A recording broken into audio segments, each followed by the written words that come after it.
Shalom Bapak Ibu, saudara-saudara kekasih dalam nama Tuhan kita, Tuhan Yesus Kristus. Dan selamat bertemu kembali di YouTube saya, Pendeta Rudolf H. Pasaribu Channel. Dengan dan lewat channel ini saya komit untuk senantiasa menyebarkan pengajaran firman Tuhan. Karena saya percaya berlandaskan Yesaya pasal 55 ayat 11 bahwa firman Tuhan yang saya dan Bapak Ibu saudara-saudara semuanya juga ikut sebar lewat apapun, termasuk lewat video ini, tidak akan kembali dengan sia-sia, tetapi akan bekerja sendiri lewat kuasa dan berkat urapan Roh Kudus.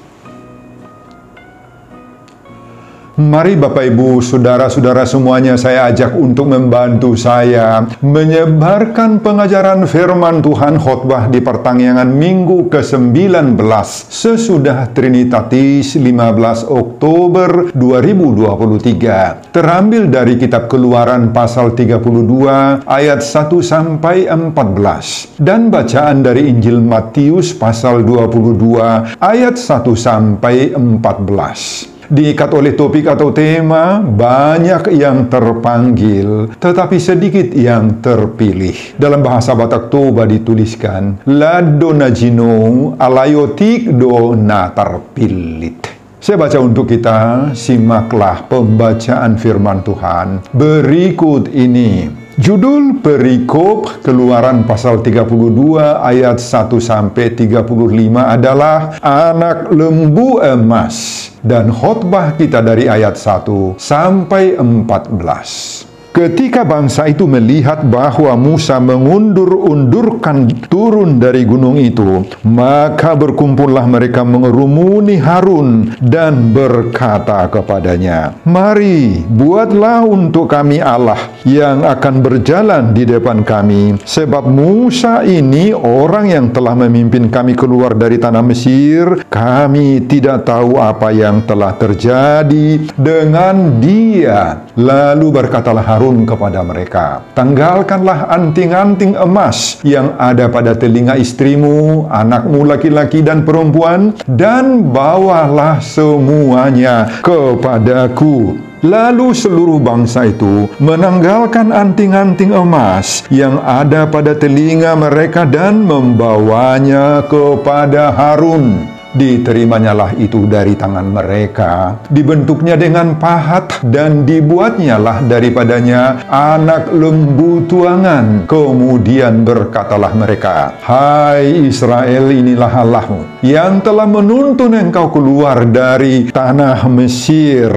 Ketika Harun melihat itu, didirikannya mezbah di depan anak lembu itu. Berserulah Harun, katanya, besok hari raya bagi Tuhan. Dan keesokan harinya pagi-pagi, maka mereka mempersembahkan korban bakaran dan korban keselamatan. Sesudah itu duduklah bangsa itu untuk makan dan minum. Kemudian bangunlah mereka dan bersukaria. Berfirmanlah Tuhan kepada Musa, Pergilah, turunlah, sebab bangsamu yang kau pimpin keluar dari tanah Mesir telah rusak lakunya. Segera juga mereka menyimpang dari jalan yang kuperintahkan kepada mereka. Mereka telah membuat anak lembu tuangan, dan kepadanya mereka sujud menyembah dan mempersembahkan korban sambil berkata, Hai Israel, inilah Allahmu yang telah menuntun engkau keluar dari tanah Mesir. Lagi firman Tuhan kepada Musa, telah kulihat bangsa ini, dan sesungguhnya mereka adalah suatu bangsa yang tegar tengkuk. Oleh sebab itu, biarkanlah aku, supaya murkaku bangkit terhadap mereka, dan aku akan membinasakan mereka. Tetapi engkau akan kubuat menjadi bangsa yang besar. Lalu Musa mencoba melunakkan hati Tuhan Allahnya dengan berkata, Mengapakah Tuhan Tuhan, murkamu bangkit terhadap umatmu yang telah kau bawa keluar dari tanah Mesir dengan kekuatan yang besar dan dengan tangan yang kuat. Mengapakah orang Mesir akan berkata, dia membawa mereka keluar dengan maksud menimpakan malapetaka kepada mereka dan membunuh mereka di gunung dan membinasakannya dari muka bumi. Berbaliklah dari murkamu yang bernyala-nyala itu dan menyesallah karena malapetaka yang hendak kau datangkan kepada umatmu. Ingatlah kepada Abraham, Ishak dan Israel, hamba-hambamu itu, sebab kepada mereka engkau telah bersumpah demi dirimu sendiri dengan berfirman kepada mereka,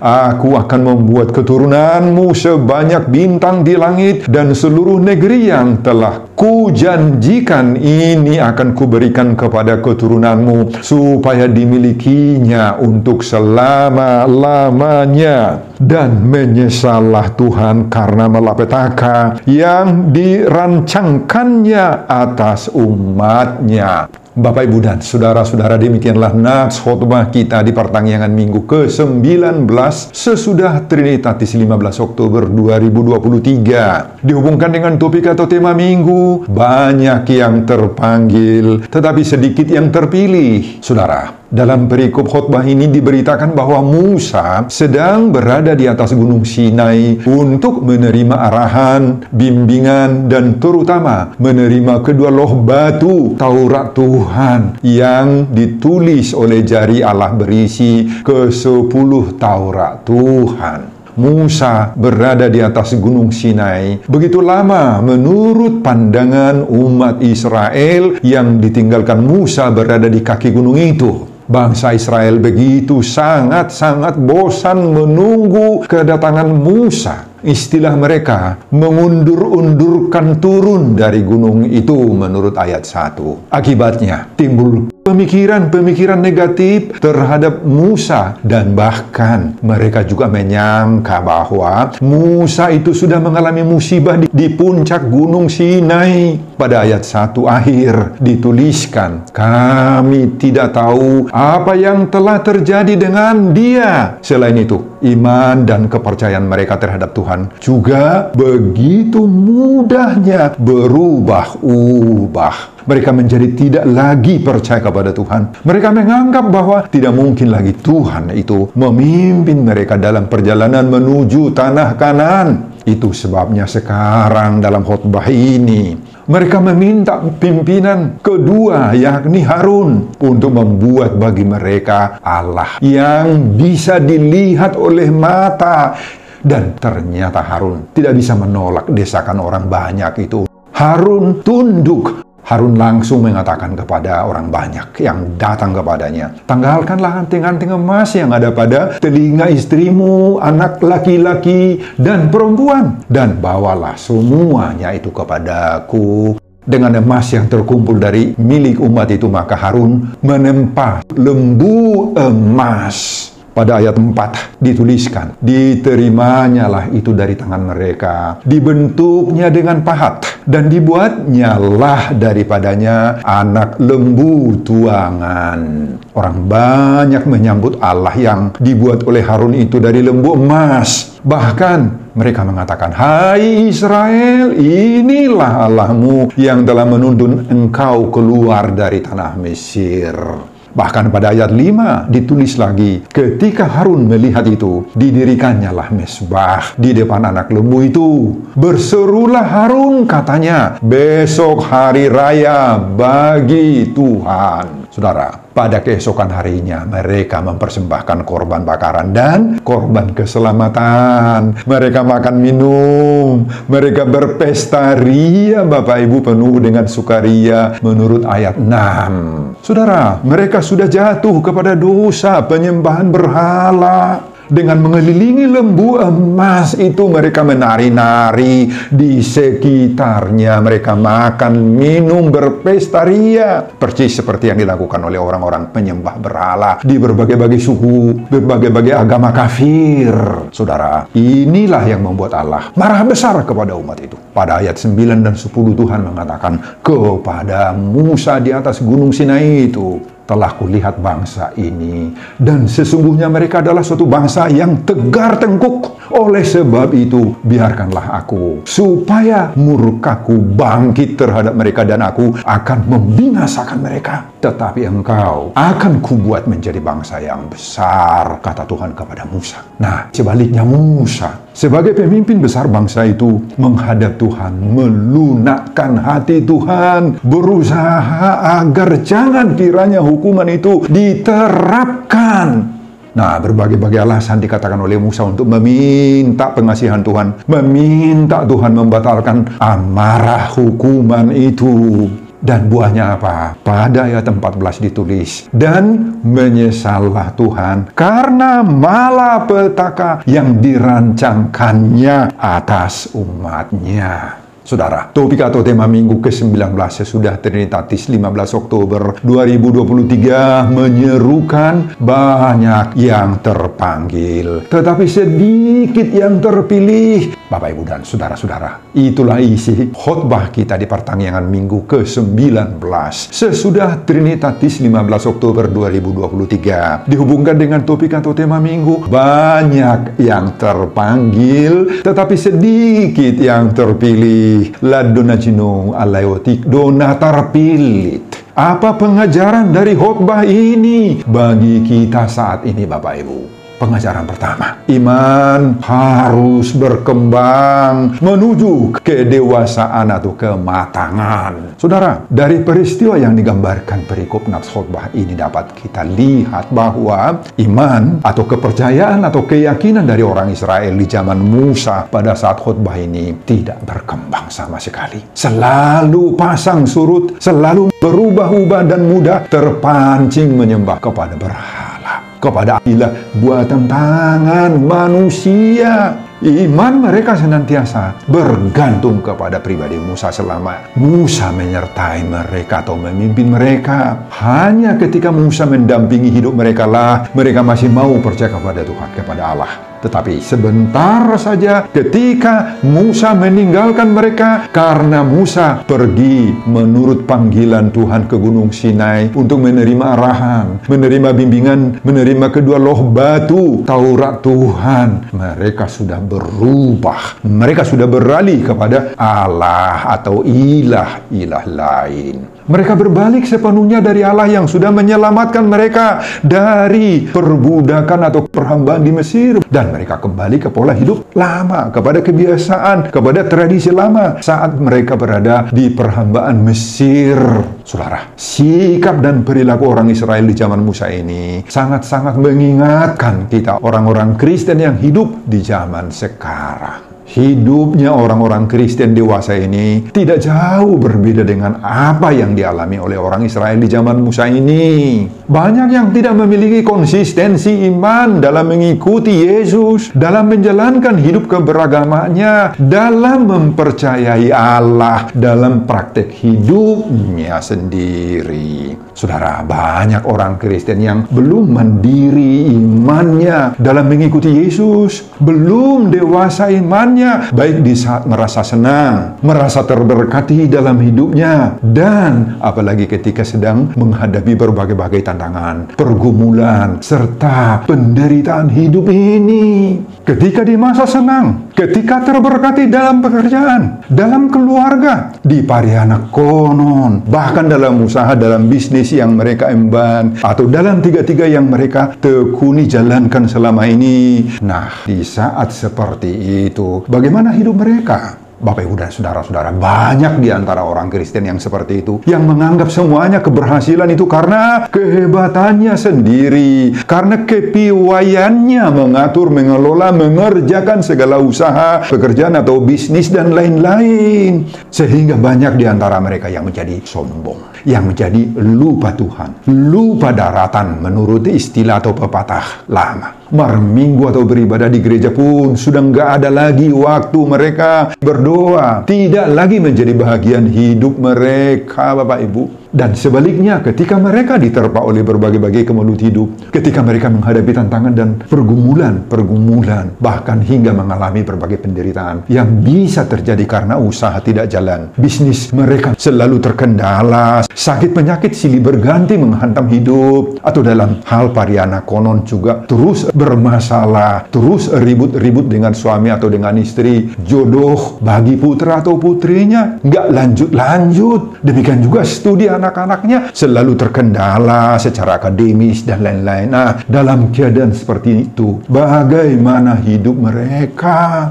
Jangan-jangan banyak di antara kita, di antara mereka yang bersungut-sungut kepada semua pihak, bersungut-sungut kepada sesama, kepada suami, kepada istri, bersungut-sungut juga kepada orang tua, kepada teman, kepada keluarga. Bahkan apalagi juga bersungut-sungut kepada Tuhan, kepada pihak gereja, kepada para penatua, kepada para pendeta. Dan yang paling fatal lagi adalah mulai mereka mencari kekuatan-kekuatan supernatural yang dianggap bisa menolong, bisa memberi keuntungan dalam bisnis, dalam usaha, yang dianggap bisa membuat tiga-tiganya laku laris manis, sehingga mereka mencari atau menggunakan jimat-jimat pemanis agar anak-anak yang sudah waktunya nikah dapat rokap. Mereka meminta pitonggam, mereka meminta obat-obat atau uti-utian dari dukun agar penyakitnya sembuh, melakukan upacara mandi kembang bunga, mandi jeruk purut, dan lain-lain. Oh, Bapak, Ibu, dan saudara-saudara, semua ini merupakan praktek-praktek ketidakdewasaan iman. Kepercayaan yang belum mandiri,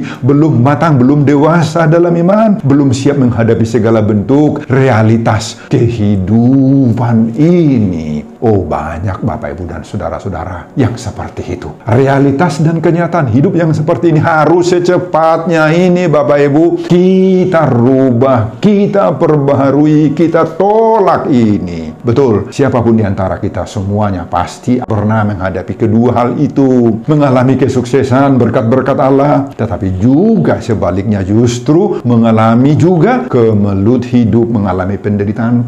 Itu biasa dalam hidup kita. Nah, untuk itulah kita harus senantiasa dan selamanya mau berpegang serta mengandalkan Tuhan dalam segala hal, baik senang maupun ketika diberondong oleh duka penderitaan. Inilah juga yang diingatkan oleh topik atau tema minggu ke-19 sesudah Trinitatis 15 Oktober 2023. Banyak yang terpanggil tetapi sedikit yang terpilih. Semoga kita masuk dalam kategori terpanggil dan terpilih menjadi anak-anak Tuhan yang terus berkembang menuju kepada kedewasaan iman dalam segala hal. Tidak ada yang instan, tetapi harus lewat berbagai-bagai ujian dan perjuangan serta memenangkan cobaan-cobaan hidup. Pengajaran kedua, seorang pemimpin harus memiliki sikap konsistensi iman yang kuat dan handal. Saudara, dalam khotbah ini kita menemukan dua jenis sikap kepemimpinan yang berbeda dan kontras sekali, yakni kepemimpinan Harun dan kepemimpinan Musa. Apa yang kita pelajari dari tipe kepemimpinan masing-masing mereka? Mari kita lihat satu persatu. Kepemimpinan rohani dari Harun bagaimana? Sebenarnya Harunlah menjadi pemimpin agama Yahudi, pemimpin kultus, pemimpin ibadah, pemimpin kerohanian, pemelihara iman, siraduti haporsiaun niruas nihuria Yahudi pada saat itu. Sedangkan Musa adalah pemimpin nasional. Saudara, menurut Keluaran pasal 29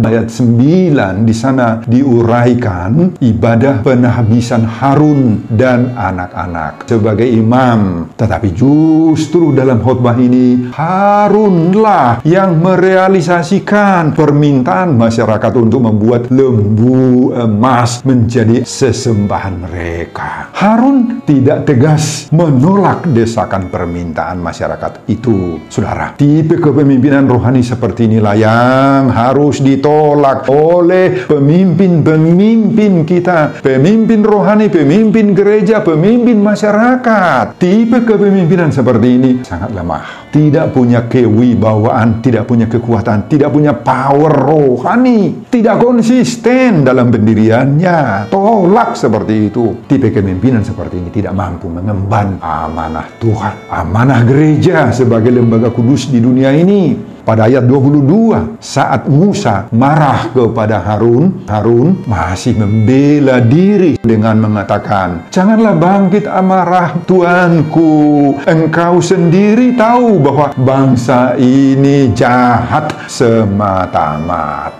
Saudara, itulah kepemimpinan Harun. Masih menyalahkan orang lain, tidak mau mengakui dirinya. Kepemimpinan yang kedua, kepemimpinan rohani dari Musa. Ketika Musa meninggalkan umat itu untuk menghadap Tuhan, bangsa itu selalu memberontak, selalu menunjukkan ketidaktaatan mereka kepada Tuhan. Banyak yang tidak setia. Inilah konsekuensi dari kepemimpinan Musa yang tetap setia kepada Tuhan, yang dipimpinnya mengulah, melakukan yang tidak dikehendaki Tuhan. Tetapi apapun respons umat yang dipimpinnya, tetapi Musa sebagai pemimpin nasional dan rohani tetap saja konsisten mengemban tugasnya. Musa tidak terpengaruh seperti Harun tadi. Seberat apapun tantangan yang dihadapi oleh Musa dan resiko yang diakibatnya, tetapi Musa siap saja memikulnya, siap saja mengemban tanggung jawab, penuh kesetiaan. Musa tetap konsisten untuk mengandalkan Tuhan. Musa berani menegur bawahannya, bahkan menegur rekan sekerjanya, rekan sepelayanannya Harun pada ayat 21 tadi.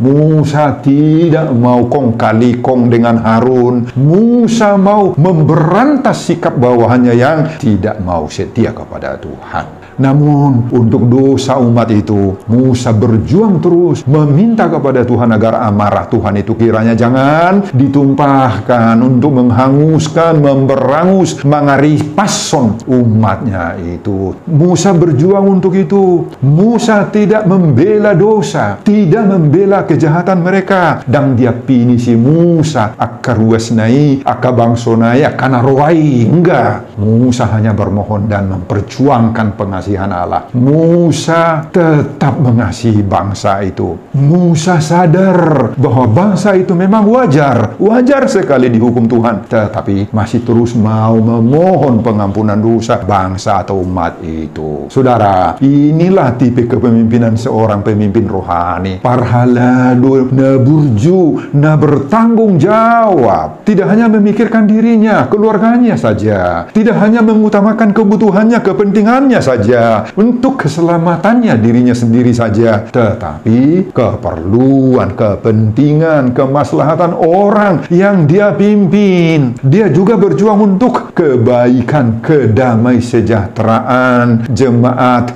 yang dia pimpin itu. Saudara, itulah dua jenis kepemimpinan rohani yang sangat-sangat berbeda, yang kontras, yang perlu kita hindari satu pihak dan kita teladani satu pihak lain. Persis seperti seruan topik minggu ke-19 sesudah Trinitatis 15 Oktober 2023. Banyak yang terpanggil, tetapi sedikit yang terpilih. Mari kita tempatkan diri kita menjadi pemimpin rohani, baik dalam persekutuan gereja maupun dalam keluarga dan bahkan dalam berbagai-bagai persekutuan komunitas di mana kita berada. Hendaklah kita menjadi orang yang terpanggil dan terpilih oleh Tuhan. Pengajaran yang ketiga, kuasa doa begitu kuat melepaskan amarah Tuhan bagi orang-orang yang taat kepada Tuhan. Bapak, Ibu, dan saudara-saudara, disinilah kita lihat begitu gigihnya Musa memperjuangkan kasih Tuhan bagi bangsa itu. Dan semua doa-doa dan perjuangan Musa itu menghasilkan suatu hal yang sangat-sangat penting. Tuhan ternyata membatalkan niatnya untuk menghabisi, mengaripas umat Israel itu. Lewat doa-doa dan permohonan Musa kepada Tuhan, maka Musa berjuang meminta kepada Tuhan agar amarah Tuhan itu kiranya jangan ditumpahkan, jangan memberangus, mengaripas umatnya itu, jangan kiranya. Inilah perjuangan kokoh, kuat, gigih daripada Musa, Bapak Ibu. Dan doa-doa Musa itu dipikirkan oleh Tuhan, dipertimbangkan oleh Tuhan, dan dikabulkan oleh Tuhan. Amarah dan hukuman Tuhan itu di-cancel, diblokir oleh Tuhan. Umat Israel